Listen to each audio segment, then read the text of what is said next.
పంచాయతీల్లో తేలిన రిజర్వేషన్లు, గ్రామాలు వార్డుల వారీగా మండలాఫీసులో లిస్టుల ప్రదర్శన. నేడు హైకోర్టులో వాదనలు. పంచాయతీ ఎన్నికలకు సంబంధించిన కేసు సోమవారం హైకోర్టులో విచారణ రానున్నది. ఎన్నికలు జరిపేందుకు సిద్ధంగా ఉన్నామని, పంచాయతీల్లో 50% రిజర్వేషన్లు ఖరారు చేసి జీవోలు కూడా ఇచ్చామని న్యాయస్థానం దృష్టికి ఆర్టీ శాఖ తీసుకెళ్లనుంది. రాష్ట్ర ఎన్నికల సంఘం కూడా ఎన్నికల నిర్వహణకు సంబంధించిన కసరత్తు పూర్తి చేశామని, ఇటీవల ఎన్నికల సన్నద్ధతపై ప్రభుత్వ ప్రధాన కార్యదర్శి, డీజీపీ, కలెక్టర్లు, జిల్లా ఎన్నికల అధికారులతో వీడియో కాన్ఫరెన్స్ నిర్వహించినట్లు తెలియజేయనున్నది.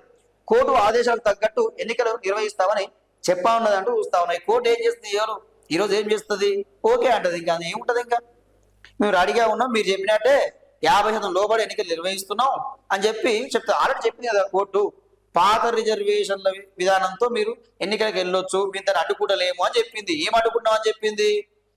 బీసీలకు 42% రాజకీయ రిజర్వేషన్ల విషయంలో జీవోని అడ్డుకుంటున్నాం అని చెప్పింది.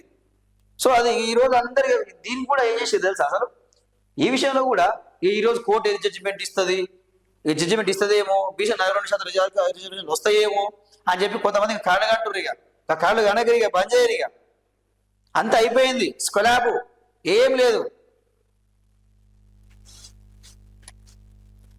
ఇప్పటికే గెజెట్ రిలీజ్ చేసిన పలు జిల్లా కలెక్టర్లు నేడు ఎస్ఈసికి రిజర్వేషన్ల లిస్టులు అందజేయనున్న ఆఫీసర్లు, పోటీకి ఏర్పాటు చేసుకుంటున్న ఆశావాదులు.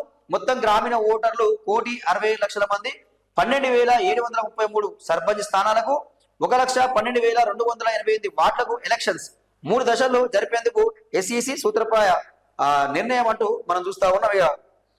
జీవో 46 మార్గదర్శకాల ప్రకారం కోటా ఇచ్చారు. చెప్పినా కానీ 2011 జనాభా లెక్కల ప్రకారం ఎస్సీ/ఎస్టీలకు, 2024 జనాభా లెక్కల ప్రకారం బీసీలకు ఈ విధంగా కోటా ఇచ్చారు. సో ఇది